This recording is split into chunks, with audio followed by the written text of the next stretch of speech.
સાધનોનો સરવાળો ઉપાસના. સ્વામી ગુણાતીતાનંદ સ્વામી કહ્યું કે જેને નિષ્ઠા થઈ તે સાધન સર્વે થઈ રહ્યા, તેને કાંઈ કરવું રહેવું નથી. જો સરવાળો આવી ગયો ટોટલ. તે બધા સાધન કહો, પણ જો સરવાળો ઉપાસના ત્યાં ના પહોંચ્યા તો દાખલો ખોટો છે, અથવા તો કંઈ ગડબડ છે, અધૂરો છે.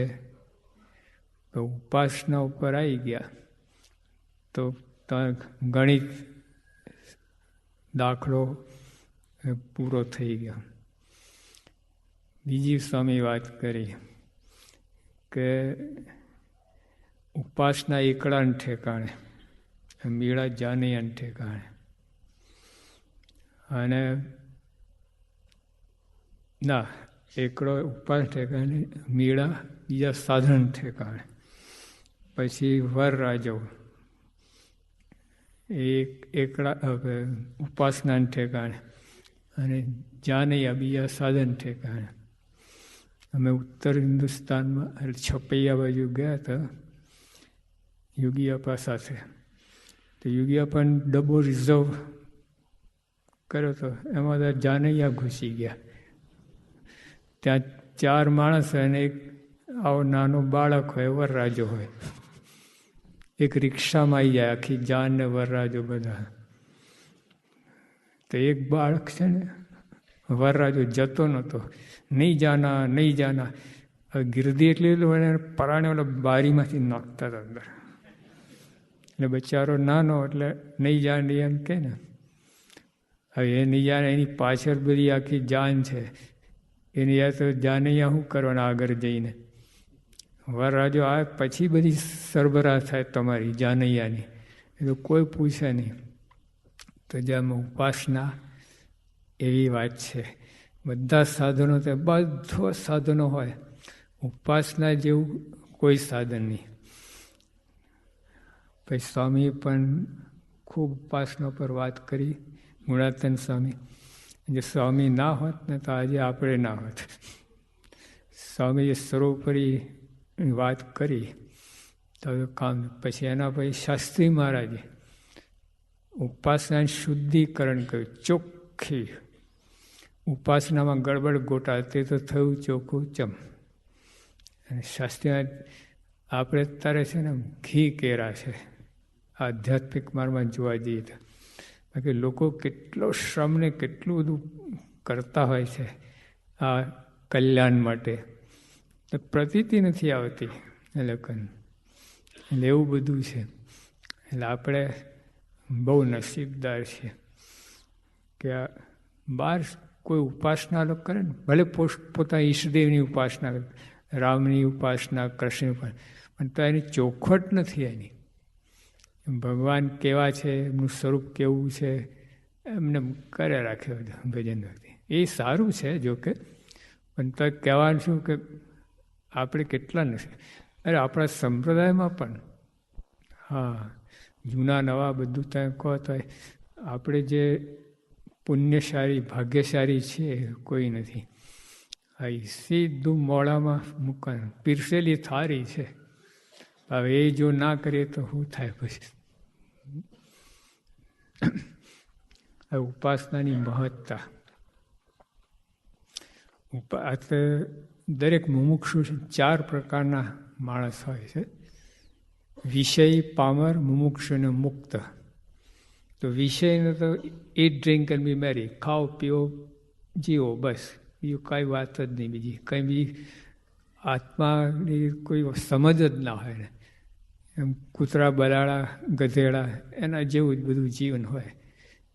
આ જીવ પ્રાણી માત્ર દેહનું કરે છે, દેહનું જીવ પ્રાણી માત્ર. મનુષ્યનું એમાં કોઈ વિશેષતા નહીં. પછી એનાથી આગળ આવ્યો પામર. એટલે એ કંઈ ભગવાન ભજે છે, કરે, સાધના કરે, પણ તોય દેહ માટે જ જે કંઈ કરે છે ને, દેહ, કુટુંબ, આ લોકનું જ બધી માગણી હોય છે. અને મુમુક્ષુ હોય એને કંઈ આ જરા ભગવાન બાજુ, આત્મા બાજુ પિયા લોકમાં, ધામમાં, વૈકુંઠ ગોલોકમાં જવા માટે એ બધું કરતા હોય. આપણે અક્ષરધામમાં જવા માટે કરતા હોય. એમાં બે પ્રકાર મૂકો. શુદ્ધ મુમુક્ષુ, એ કેવળ બસ તમારે આ કલ્યાણ માટેની જ એની પ્રયત્નો હોય. મુક્ત તો પ્રશ્ન જ નથી. તો જાની આવી રીતે આ જેટલા કંઈ સાધનો કરે છે આ લોકો મુમુક્ષુ, એ તપ વ્રત કરે, યોગ યજ્ઞ કરે, સત્સંગ કરે, દાન કરે, અનેક પ્રકારની શુભ પ્રવૃત્તિ કરતા હોય. શાના માટે? આત્યંતિક કલ્યાણ મેળવવા માટે, જેથી પછી જન્મનો ચક્રાવો રહે જ નહીં. અને ભગવાનના ધામમાં જઈને ભગવાનની મૂર્તિનું અતિ અપાર સુખ પમાય એટલા બધું કરતા હોય. પણ આવી ધ્યેયની સિદ્ધિ માટે ઉપાસનાથી સૌથી શ્રેષ્ઠ સાધન છે અને ખૂબ આવશ્યક છે. મારે જો આગળ વાત કરી કે ઉપાસના વગર આત્મજ્ઞાન કે બ્રહ્મભાવ થતું જ નથી, બ્રહ્મ જ્ઞાન થતું જ નથી. આપણે કેટલા નસીબદાર છીએ. ઉપાસના વગર આત્મજ્ઞાન બ્રહ્મ જ્ઞાન થતું જ નથી. આ ભારપૂર્વક શ્રીજી મહારાજે વાત કરી. ઉપાસના વિના આત્માને દેખવાની ઈચ્છું તે કેમ છે? તેમ આકાશને જીભે કંઈ 100 રસથી ચાટીએ તો પણ ક્યારેય ખાટો ખારો સ્વાદ આવે જ નહીં. ચાટો લો મંડી પણ આખી જિંદગી 100 વર્ષ એટલે આખી જિંદગી પણ ખાટો ખારો સ્વાદ આવે જ નહીં. એ કહેવાનું શું? મારે કહેવાય કે ઉપાસના વિના આત્માને દેખવું આટલું કઠણ છે, એટલે અશક્ય છે જ નહીં. અશક્ય છે જ નહીં. ઉપાસના વિના કંઈ થાય જ નહીં, કલ્યાણ થાય જ નહીં ઉપાસના વગર. ચોખ્ખી વાત મહારાજ કહ્યું, આટલું ઘસીને વાત કરે.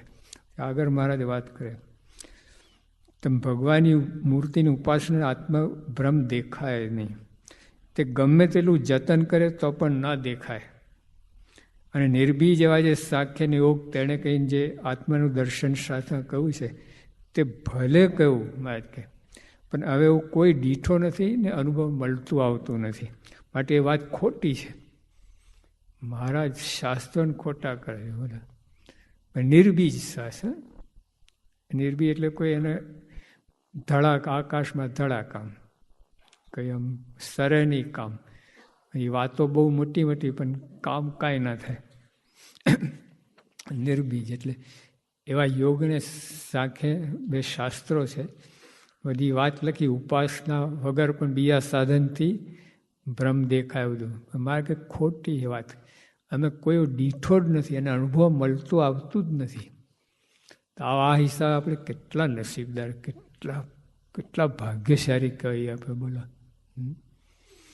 કલ્યાણનો માર્ગ હાથમાં આવ્યો. બીજા ગમેલું પ્રયત્ન ઊંધા છતાં આઘા પાછા થાય, આકાશ પાતાળ લે કરવાનું, કલ્યાણમાં હાથમાં ના આવે. જ્યારે આપણે આટલા નસીબદાર કહીએ. એટલે જો આ તો પેલો રાત દિવસ એમાં પડ્યા છે ને, એટલે ઘર કી મુર્ગી દાળ બરાબર. એટલે આ બધું આમ આપણે એની બહુ મહત્તા રહી નથી. 24 કલાક ઉપાસના ને આ ને બધી વાત ચાલતી જ હોય છે. એક કંદોઈની દીકરી હતી, ત્યાં બેઠી હતી, દુકાન બંધ કરવાનો સમય. પછી ઓલા ભૂખરી પડે ને આખું મીઠાઈમાંથી, ઓલી એની થોડી તૂટીને બધું ભેગું કરે, 2-3 કિલો કંઈ થાય, એ પણ વેચે. તો કંદોઈની દીકરી કે બાપુજી આ લોકો આ ભૂખરી ખાય છે. બાપુ શું કે, તું ભૂખરી ખાય, ભૂખરી ક્યાં છે? આપણે કલ્યાણ કરવા બહારના લોકો કલ્યાણ ક્યાં વાત છે, કોઈ સમજ જ નથી, કાંઈ નથી. આપણે હવે આ તક ઝડપી લેવાની છે. આપણે આવું આપણું ભાગ્ય છે, આ છે. એટલે બીજું બધું વસ્તુ ગૌણ કરીને બધું આગું પાછું કહીને આમાં મંડી પડશે આ કાર્યમાં. ગયા વર્ષે આપણને સ્વામી બાપાએ પ્રતિજ્ઞા લેવડાવી છે. ખબર પ્રતિજ્ઞા ક્યાં છે?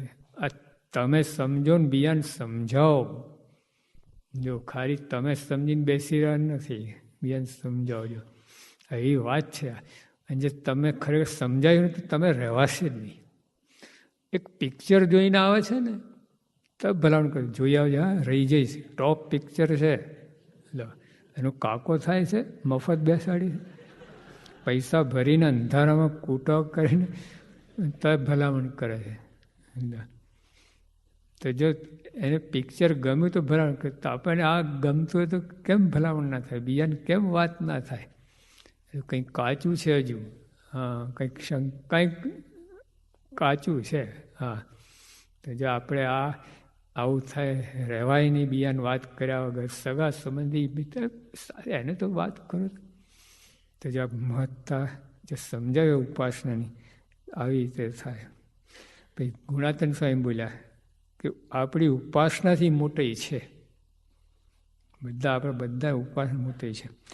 ધર્મમાંથી લથડે કે બીજા સાધનમાંથી લથડે, પણ ઉપાસના દ્રઢ હોય તો જીવ લથડે નહીં. જો સાધન થાય, ભૂલચૂક થાય, બધું થાય, એનું પ્રાયશ્ચિત થાય, અને તો એનું કલ્યાણ ના બગડે. ઉપાસનામાં ફેર હોય તો કલ્યાણ ફેર પડી જાય. બીજા સાધનમાં ફેર પડે તો ઉપાસના દ્રઢ હોય ને તો જીવ લથડે નહીં. સ્વામી એમ કહ્યું ઉપાસના દ્રઢ કરું. ઉપાસના એટલે શું? ઉપ એટલે સમીપમાં, નજીકમાં, અને આસન એટલે બેસવું, નજીકમાં બેસવું. દેવો ભૂતવા દેવમ યજેત, એટલે દેવની પૂજા કરી તો દેવ જેવા થવું પડે આપણે. એમ ભગવાનની પાસે બેસવું હોય તો ભગવાન જેવા થવું પડે, કહેતા ગુણાતીત થવું પડે. આ એ ઉપાસના.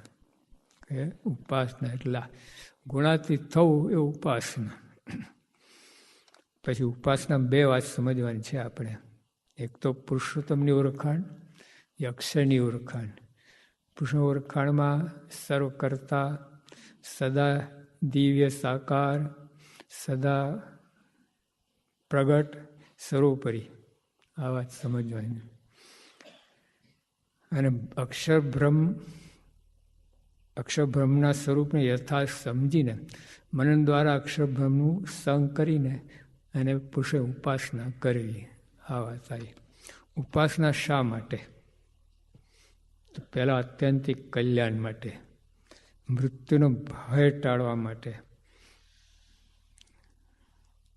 એટલે આત્યંતિક કલ્યાણ મહારાજે પ્રથમ 56 વાત કરી. કેટલાક સિદ્ધ થાય છે, કેટલાક સર્વજ્ઞ થાય છે, કેટલાક દેવતા થાય છે, એમ અનેક પ્રકારની મોટપને પામે છે. કેટલાક પરમપદને પામે છે. તે સર્વે ભગવાનની ઉપાસના વડે જ છે. ભગવાનની ઉપાસના વિના કાંઈ થતું નથી. પોતે વાત કરી. ઉપાસના એટલે આટલા માટે, આ પરમપદ પામવા માટે, આત્યંતિક કલ્યાણ અક્ષરધામમાં બેસવા માટે ઉપાસનાની જરૂર છે. પછી મૃત્યુનો ભય ટાળવા માટે. મારે કહ્યું કે અંત સમય છે ને બહુ કઠિન છે. અંત સમય કોઈ ઠેકાણું ના રહે. સમુદ્ર જેવો છે મહારાજે અંત સમય. એટલું ભયંકર લાગે ને. તો દરિયાની અંદર મધ્ય દરિયામાં તમને એકલા મૂકી દા હોય, કેવું તમને ગભરામણ થાય. રાતમાં તમે જંગલો મૂકે તો થઈ જાય. એટલે સ્વામી શું કહે છે, મહારાજ શું કહે કે અંત સમય આવો કઠિન છે.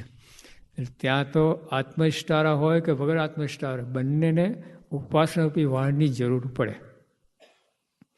ભવસાગર તરાય નહીં. તો કુવા તરી જાઓ, નદી તરી જાઓ, સરોવર તરી જાઓ, પણ સમુદ્ર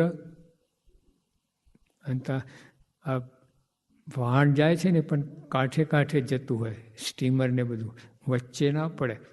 હા, વચ્ચે તો એટલું જોરદાર તોફાની હોય દરિયો. 100-200 ફૂટના મોજા આવે તો સ્ટીમરને ફેંકી દે તમે શું ક્લાસ.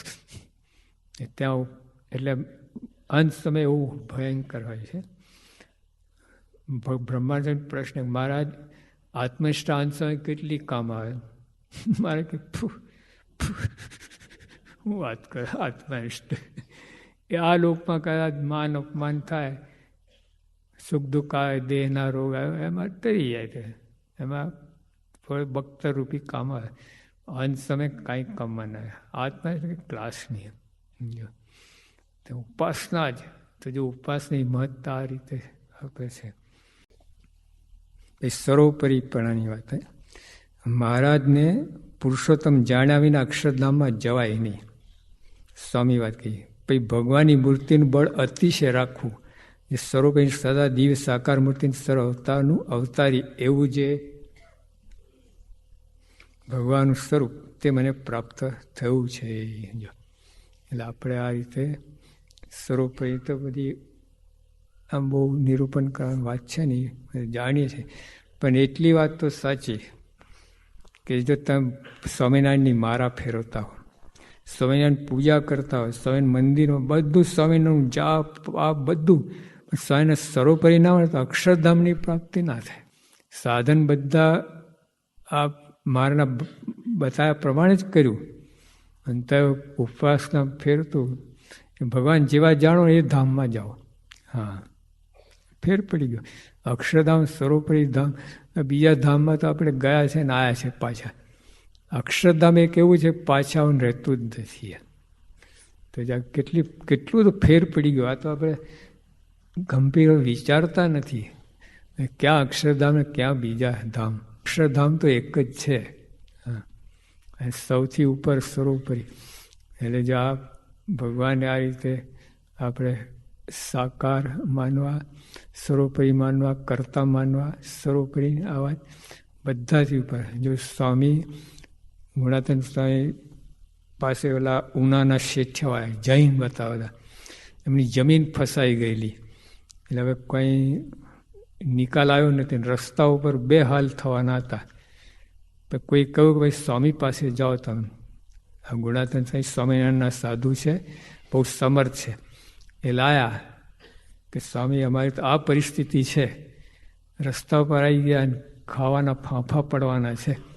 અમારી જમીન રોકાઈ છે, નવાબ સરકારે બધી બંધી કરી છે, કે કંઈ દયા કરો, કે તમે કહેતા હો તો અમે ચાંદીના કમાળ બનાવી આપશું, આ કરશું, પણ અમને આમાંથી છોડાવો. અમારે બીજું કાંઈ કરવું નથી. તમે ભગવાનને સર્વોપરી માનો, એ માનતા રાખો, તો બીજે દિવસ નિકાલ આવી ગયો તરત. પણ જો સમજવાનું શું કે સ્વામી શું કે સર્વોપરી માનો એ માનતા આપી. ગુણાતન સ્વામીને આ હતું. અને પોતે એવા કેટલા હરિભક્તો બનાવ્યા સર્વોપરી નિષ્ઠારા. આખું સ્વામી કહે કે ઓલા ખેંગાર વાવ છે ને, હરિભક્તોના માથાથી ભરી જાય એટલા ચુસ્ત દ્રઢ નિષ્ઠારા બનાવ્યા. એ અંદર કંઈ પોલ રહે જ નહીં. પ્રગટ એટલે શું? હવે એ વાત પ્રગટ ઉપર આવીએ. સ્વામી કહ્યું કે જો મહારાજ છે ને અક્ષરધામમાંથી આવ્યા અતિ કરુણા કરીને.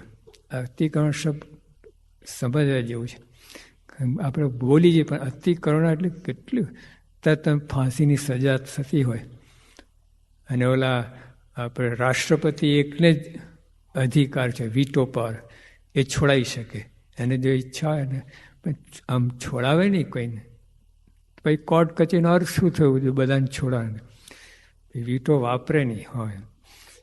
પણ ધારો કઈ એવું થયું છોડાયા તમને, કેટલી કરુણા કહે, કેટલી દયા કહે, થાય કે નહીં? ગુનેગાર છે ને છોડાવે તમે, તો આ તો ભાવ છે. અનંત જન્મની ફાંસીથી છોડાવે છે આ. બોલો, ભગવાન પૃથ્વી પ્રગટ થયા, અનંત જીવોના આત્યંતિક કલ્યાણની વ્યવસ્થા કરી આપી. માર્ગ ખુલ્લો મૂકી દો.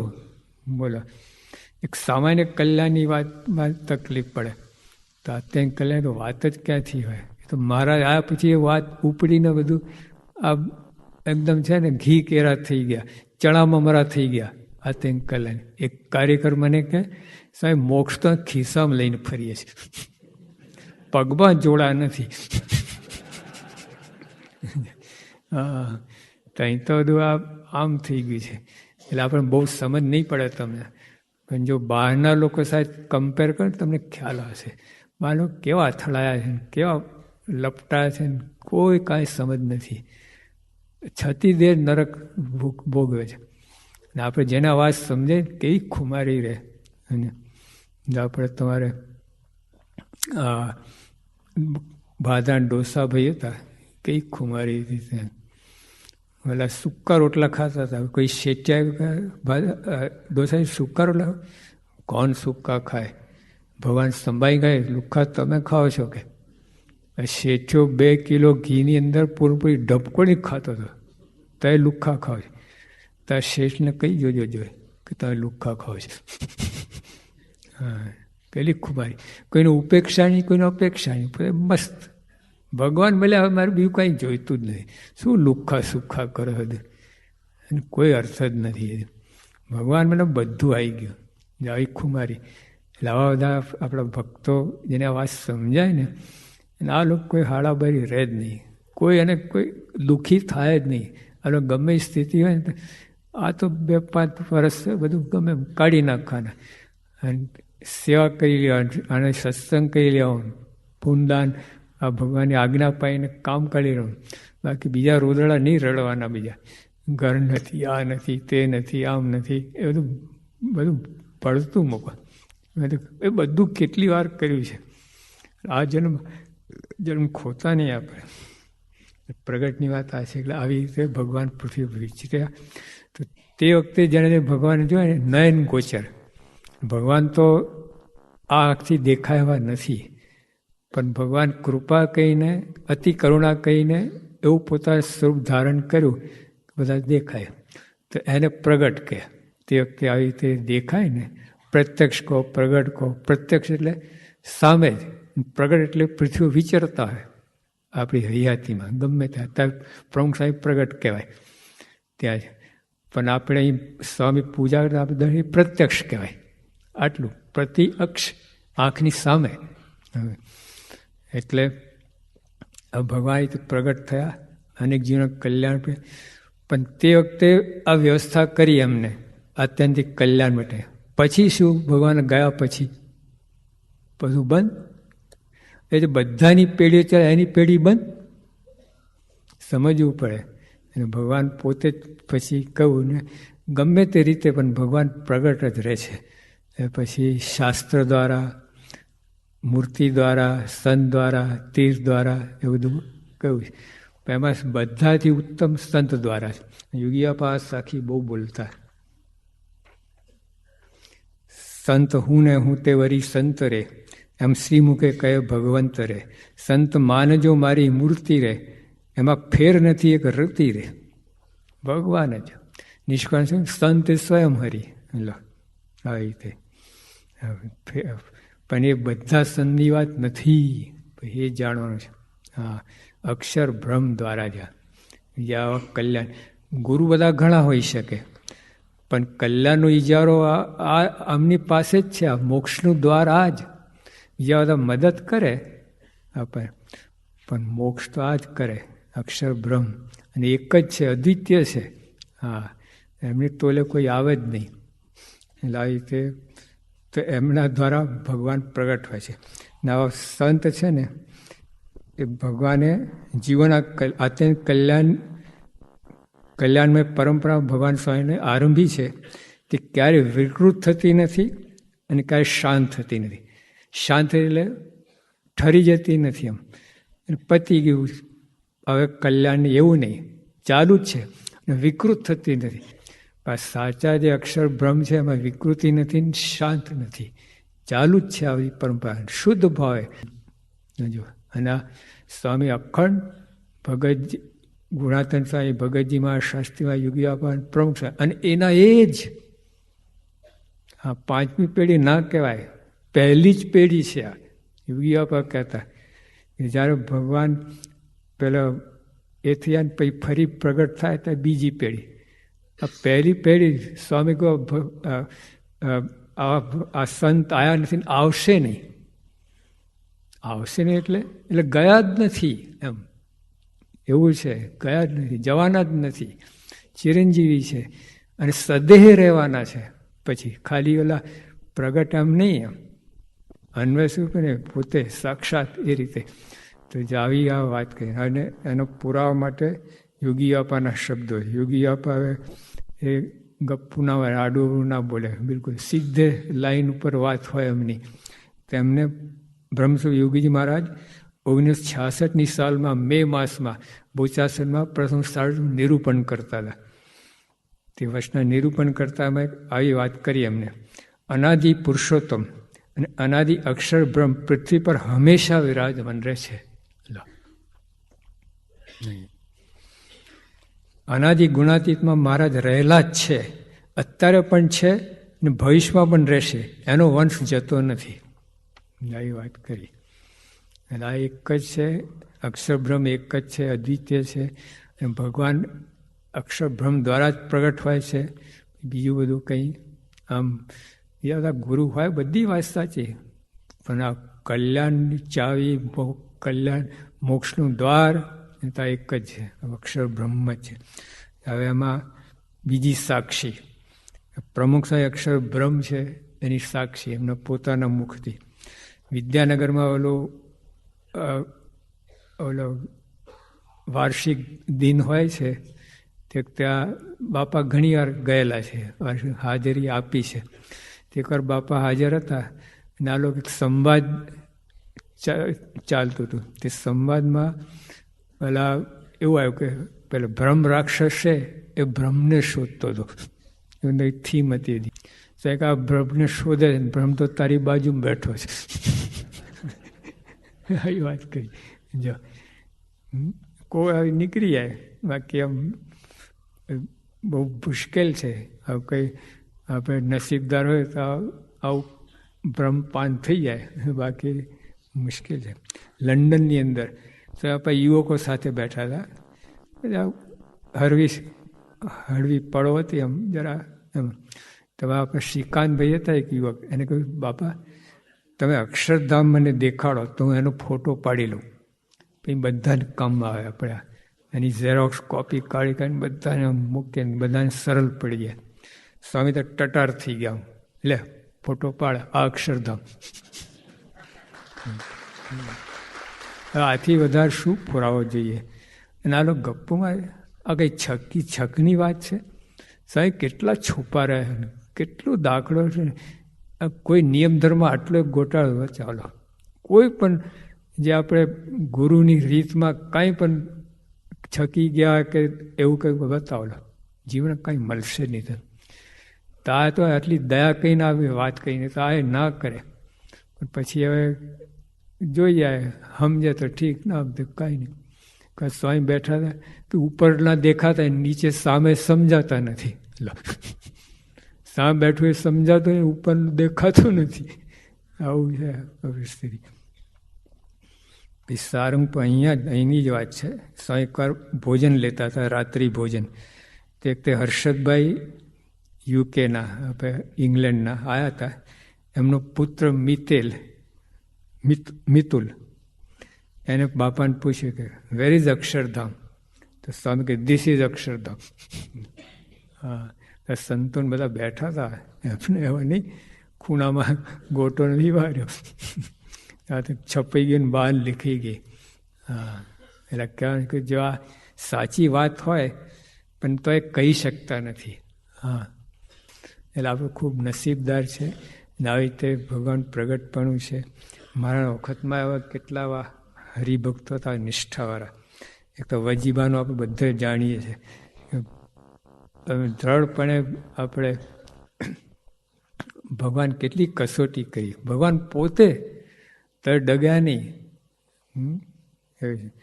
પછી જેતપુરમાં હરજી કાપડિયા કહીને હતા. એમને તાવ આવતો હતો. તે મારો કોઈ બાવો આવ્યો અને ગોધડી ઓળાડી, તાવ ઉતરી ગયો. તે ગોધડી લઈને ભાગ્યો. તાપ એમની પાછળ દોડ્યા, ગોધડી પાછી લઈ લીધી. પછી આને ઓઢી, પાછો તાવ આવી ગયો. પણ નિષ્ઠા ડગી નહીં. તારો ઉતારેલો તાવ મને નથી જોઈતો. ભગવાનની ઈચ્છા છે એ બરાબર છે. કેવી નિષ્ઠા કરે.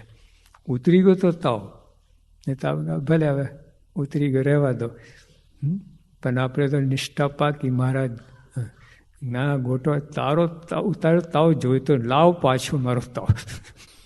માચા ખાચરે એટલે કિમિયાગર આવે તો ને રૂપ તાંબામાંથી રૂપું બનાવી આપ્યું. ખાલી બોલ્યો નહીં, બનાવી આપ્યું, દેખાડ્યું. તો દંડો લઈને બહાર કાઢી મૂક્યા કે મારા ઘરમાં નહીં, ગામમાંય નહીં, મારું ગામ બગાડીશ તું. કઈ નિષ્ઠા કહે. એટલે હવે હરી પછી હમણાં ચાલુ આ પાટીના રામજીભાઈ આપણે સરમંગલ સ્વામીના પિતા હજુ છે, જીવે છે, અને આમ ટોપ હજુ તબિયત છે, બરાબર ખડેકદાર રહ્યા. એમના ગામનો ભૂવો હતો ને વશરામ કરીને, એ કે તને ધૂણાવો, કે રામજી કે તને ધૂણાવો બરાબર ના, જા કે મારી એક આંગળી હલે નહીં, કે એક આંગળી શું ધૂજાવાનું. પછી બોલો તો બધું ખૂબ 7 દિવસ સુધી મંડ્યો, 7 દિવસ સુધી. પછી ભાવનગરથી બધા ભૂવા લઈ આવ્યો, કેટલા ભેગા કે બધા મંડ્યા, રીમ ઝીમ ભીમ એમ કંઈ કાંઈ થયું નહીં.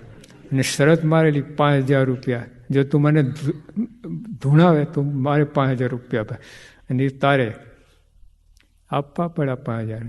અહીં લાયા સંતોન રસોઈ આપી. જે એમની નિષ્ઠાને લીધે સંતોન લાભ થયો. આવું કહેવાનું છે કે એ રીતે અરવિંદભાઈ હતા આપણા કુંભળ ગામના. પ્રમુખ સાહેબ મારાના આશીર્વાદથી પુત્રનો જન્મ થયો. બિચારા 5-6 વર્ષથી એમ બોલે નહીં. એમ પુત્ર હતો અને બોલી શકતો નહોતો, કંઈ થયું હશે. સ્પીચ થેરાપી કરાવી, બધું કરે તોય કંઈ ફેર ના પડ્યો. એટલે વૈજ્ઞાનિક ધપથી બધું એને જે બધું કે બાપા ભગવાનની ઈચ્છાથી છે, મારે આ કાંઈ કરવું નથી એ વિચારણી તો મને કહેતા જ નહીં. એટલે આવી દ્રઢતા. એટલે આપણે આવા નિષ્ઠારા છે, હરિભક્તો આજના છે, અહીંયા કેટલા બેઠા છે એવું નથી, પણ આ નિષ્ઠા છે ને એનાથી કોઈ મોટું તત્વ નથી. ટોપમાં ટોપ આપણે એને દ્રઢ કરવી, ખૂબ દ્રઢ કરવી. અને ક્યારે પ્રસંગ આવે તો આપણે ડગી ના જઈએ, દ્રઢતા રહે એવું જ કરવાનું. સહેજાનંદ સ્વામી મહારાજ. પછી ગમે ત્યાં દુઃખમાં પણ શાંતિ માટે સ્વામીની વાતમાં છે, ભગવાનની ઉપાસનાનું બળ હોય તેને મહાપ્રલય જેવું દુઃખ આવી પડે તો પણ એમ સમજે છે દેહ તો પડી જશે ને આપણે ભગવાનના ધામમાં જાશું, એમ સમજીને સુખ્યો રહે. જે ઉપાસના દ્રઢ હોય તો કાંઈ ગોખણપટ્ટી પોપટની જેમ નહીં, ગોખીને સુવર્ણચંદક લાય એવી વાત નથી. જીવમાં હોય ભગવાન મોટો સંગ, ચોક્કસ ભગવાન છે, અહીં જે કે પ્રમાણે થાય છે એ એવો વિશ્વાસ દ્રઢ વિશ્વાસ હોય ને એને પ્રશ્ન ના રહે. તો બીજાને તો જરાક શું થશે, અંતકાળા શું થશે, ક્યાં જઈશું, ક્યાં મરશું, શું ટળશું, બધી શંકાઓ બધું થાય. ઉપાય દ્રઢતા હોય તો છાતી કાઢીને બેઠો હોય, ભગવાન આવશે તળી જશે, તૈયાર જ બેઠો હોય. ગમે ત્યાં ભગવાન આવે ને તો આપણે એ રીતે કરવાનું છે. અને ભગવાન તેડવા આવે તો કે મહારાજ વહેલા આવી ગયા તમે, 2 મહિના પછી આવો. કાંઈ નહીં, અહીં હું દાટ્યું છે, છૂટવાને બદલે હજુ 2 મહિના કાઢવા છે. આ તેડવા આવે છે એવી તૈયારી રાખે, નિર્વાસનિક થઈને બેસી રહું બસ. તમે બધું કરો પણ અંદર ભગવાનને સંત વિના કાંઈ ન રાખવું અંદર. એટલે જો આ ઉપાસના એ દ્રઢ હોય તો આવી બધી સમજણ આવે, આવી સમજણની દ્રઢતા હોય. કોઈ રીતે દેહ તો પડી જશે, એમાં શું મોટી વાત છે દેહને, આત્મા કંઈ નથી મરતો અને આપણે ભગવાનના ધામમાં જશું, હવે ત્યાં સુખ્યા થઈ જઈશું. જીવતા લાખના, મુવા 1.25 લાખના. જો આવી સમજણ હોય ને એટલે ગમે દુઃખમાં શાંતિ માટે. પછી કરતા ભગવાન માનવાના. હવે 4 પ્રકારની નિષ્ઠા: કરતા, પ્રગટ, સાકાર અને સર્વોપરી. તો કર્તાની અંદર એક જ પુરુષો એક જ સર્વ કરતા છે. બીજા દેખાય તો કરતા. એક ભાઈ હતા ને, મને કંઈક સ્વામી મારા શેઠ બહુ સારા છે. કેમ? કે જ્યારે પૈસાની જરૂર પડે, કાંઈ મુશ્કેલી, હું એને વાત કરું તો એકદમ ઉદાર દિલે મને મદદ કરે, બધું કરે. પણ યોગીયા પણ ઘસાતું બોલે છે. મેં શું સારું કહેવાય? તો હાથ પગ દાબતા બરાબર, પણ ગરું દાબે તો સારું કહેવાય? એક નાનું બાળક હતું, એના પપ્પાએ સ્વામીને પગ દાબે, મારા પગ દાબે. મેં કેમ દાબે? કે ત્યાં પગ દુખતા છે એટલે. મેં કહું ગરું દુખે છે. તું બિચારો એનો પપ્પા દોલો કે સ્વામી કહે છે ને ગરું દુખે છે. ગરું દુખે આ દબાવ ના હોય. એટલે આવી રીતે બોલે કે શેઠ બહુ સારા, પણ યોગી ઘસો એટલે ગરું દબાયું. એટલે હાથ પગ દબાઈને તમને રાહત આપી, આ લોકોની મદદ કરી, બની આ અથવા જીવનું બગડે છે સાંભળ્યા કરે. પછી મેં કહ્યું કે તમે રોટલો કોણ આપે, યોગી આપે કે શેઠ? એ કહો. આમ તો નહીં, ચોખ્ખી વાત કરો, શેઠ કે યોગી આપા બેમાંથી એક. પછી તારે કંઈ ઉત્તર ના આપી છે. મેં કહ્યું જો યોગી આપા જ રોટલો આપે છે, વાયા શેઠ, આટલું. એટલે આપણે જે કંઈ અલ્ટિમેટ તો ભગવાન જ છે. મારે પોતે મારી મરજીના કોઈ તરણું ન તોડાય. લો તમે આટલું બધું લખ્યું, મારી મરજીને સૂકું પાંદડું આમ ના થઈ શકે. હવે તો સૂકું પાંદડું તો નિર્જીવ છે, પોતાની જાત કાંઈ ના કરી શકે. છતાં આમ થયું તો પવનથી નહીં, ભગવાનની ઈચ્છાથી. કેટલું કરતા પણ વાત આવે. તો એક જ સર્વ કરતા, આવી કરતા હોય ભાવના આવે. પ્રમુખ સ્વામી છે ને, આમ માસ્ટર છે. આમ તો આ લોકોની દ્રષ્ટિએ આપણને દેખાડી રીતે, પણ એમાંય માસ્ટરી છે.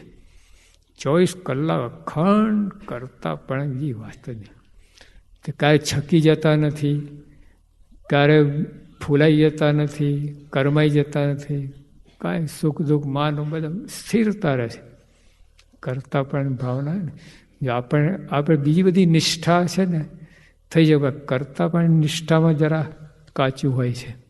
હા, ઢીલા પોદરા જેવા. લો જો કરતા નિષ્ઠા હોય તો બળ મારે, ગમે એવું દુઃખ આવે, ગમે એવું થાય ને, એવું પ્રસંગ મને કરતા ભાવના હોય તો જરાય ડગે નહીં. પછી કરતા પણ એટલું નહીં, જે કરે છે સારા માટે, પછી સારા માટે ઉમેરો નહીં ને તો જ તમે ઢીલા રહો. ભગવાન કરતા છે. દ્રાક્ષ ખાટી છે તે છેલ્લે થાકીને બોલે, સમજીને નથી બોલતા. ભલે ભગવાનની ઈચ્છા. લો દ્રાક્ષ ખાટી છે, દ્રાક્ષ તો ગરી જ છે, તને પ્રાપ્ત નહીં થાય એટલે ખાટી થઈ ગઈ. એટલે આમ લાચારીથી બોલે છે. એક મને કે આ દુનિયા આપણું કોઈ નથી, એક ભગવાન છે, તો બીજું જોઈએ શું? ત્યારે તમે આમ કહો કે ભાઈ આ હિન્દુસ્તાનમાં કોઈ આપણું નથી, ટાટા બિરલા છે, હું બાકી રહ્યું? લાચાઈ હાવ એનાથી બોલે, સમજ્યા વગર બોલે. સમજીને તો કોઈની જરૂર નથી, કોઈની જરૂર નથી. ભગવાન જો તમારા છે તો સર્વ કરતા ભગવાન જે કરે સારા માટે કરે. પછી મહારાજે કહ્યું તેમ દેશ કાળ કર્મ માયા તેનું પરમેશ્વર ચાલવા દે તેટલું ચાલે છે, પણ પરમેશ્વરના ગમતા બાર અણુ માત્ર પણ ન ચાલે. માટે કરતા કરતા સર્વ કરતા તે પરમેશ્વર જ છે. જો મધ્યનું 21 વૈષ્ણવ મુદ્દાનું, એટલે એમ ઘોડો હોય ને તો ઘોડા પર બેઠા હોય અને લગામ ઢીલી મૂકો તો ઘોડો ગમે એમ ફરે કે નહીં, એને ફાવે રીતે ફરે આમાં.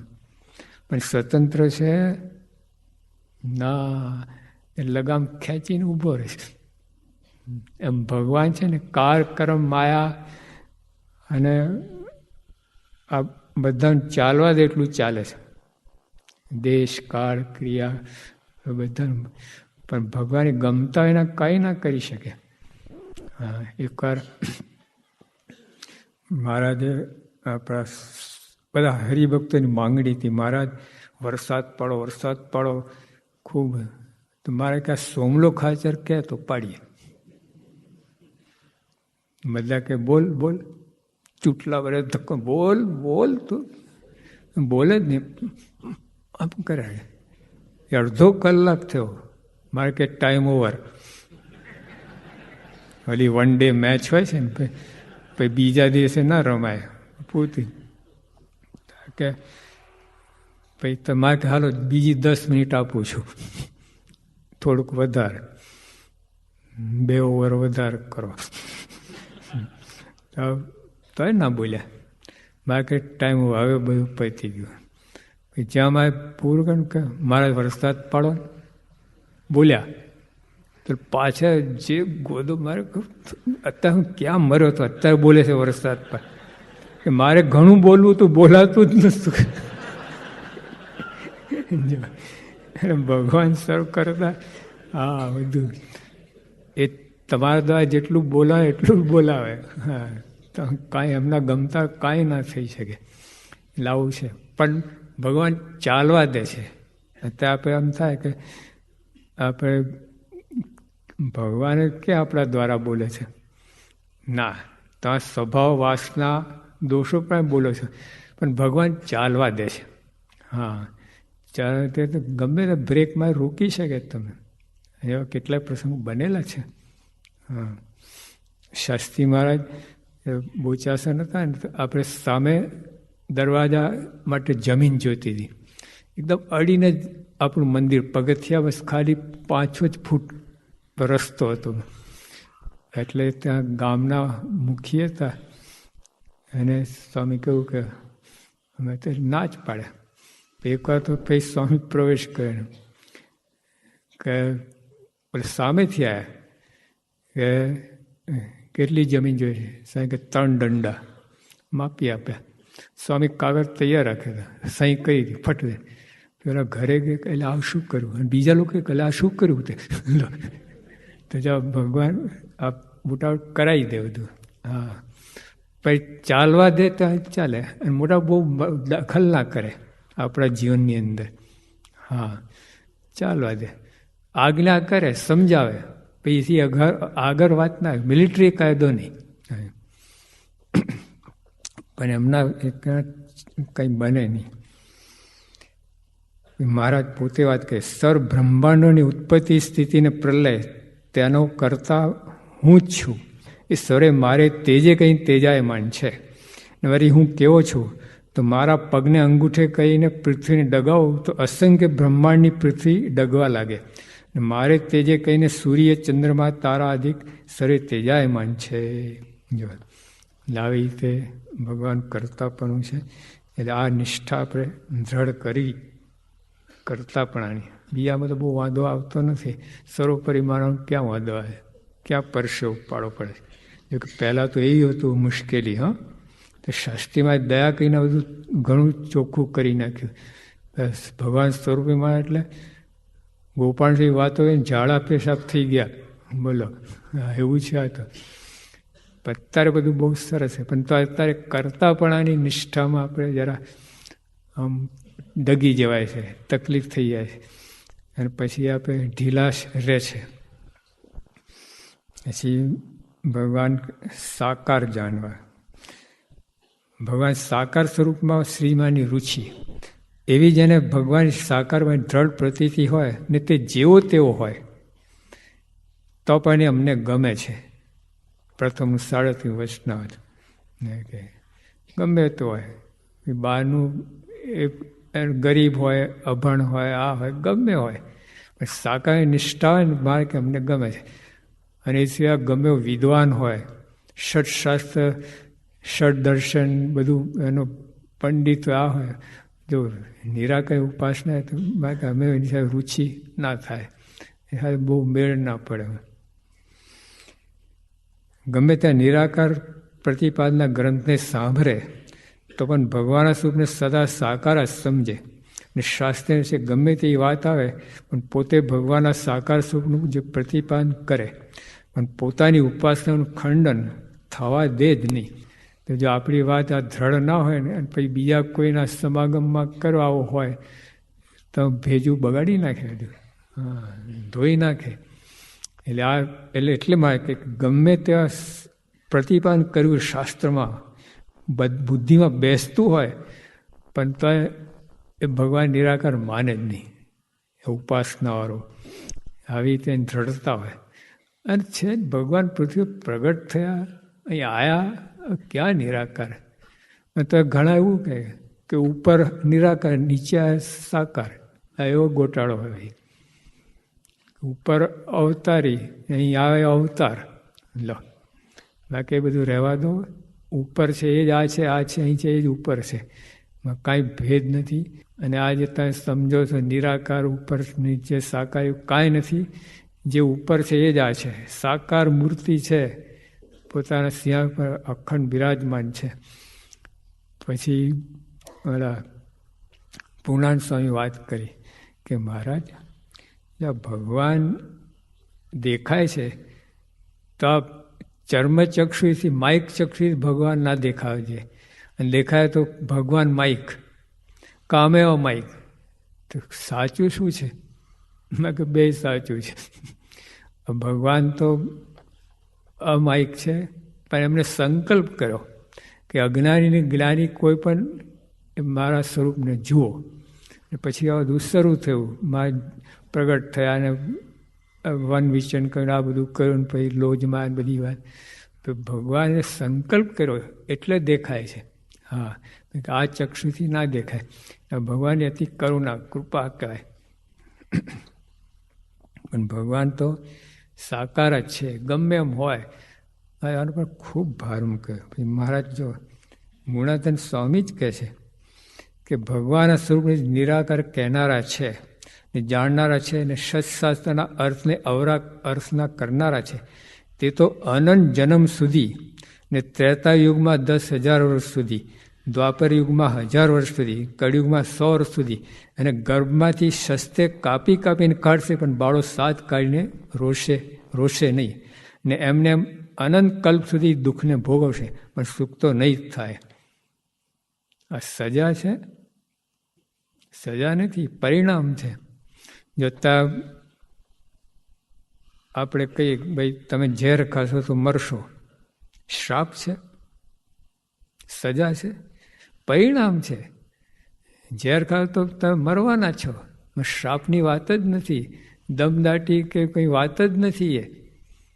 હા, તેમાં જો ભગવાન નિરાકાર માને તો આ પરિણામ આ આવે છે, આવું થાય છે. બ્રહ્મમાં લીન કહે, હાલો સંન્યાસી લોકો બ્રહ્મલીન કહે છે. બ્રહ્મલીન આપણે અક્ષરવાસી કહીએ, અક્ષર નિવાસી આવું કહીએ. બ્રહ્મલીન, બ્રહ્મમાં લીન થાય ને એટલે બ્રહ્મના તેજમાં, એ લોકો તો બ્રહ્મને નિરાકાર માને છે. બ્રહ્મના તે તેમાં કોઈ પાછો નીકળે જ નહીં, પતી ગઈ વાત, પતી ગયું. હા, હજી એના કરતાં નાસ્તિક હારો. જો આવી સમજણવાળો હોય ને તો ખોઈ જાય, પોતાનું અસ્તિત્વ ખોઈ બેસે, તો એને કંઈ રહે જ નહીં. પથ્થરને સુખ નહીં, દુઃખ નહીં, એના જેવું થઈ જાય છે. ગયું. એટલે આપણે સાકાર પર નિષ્ઠા દ્રઢ કરીને રાખવી એમ.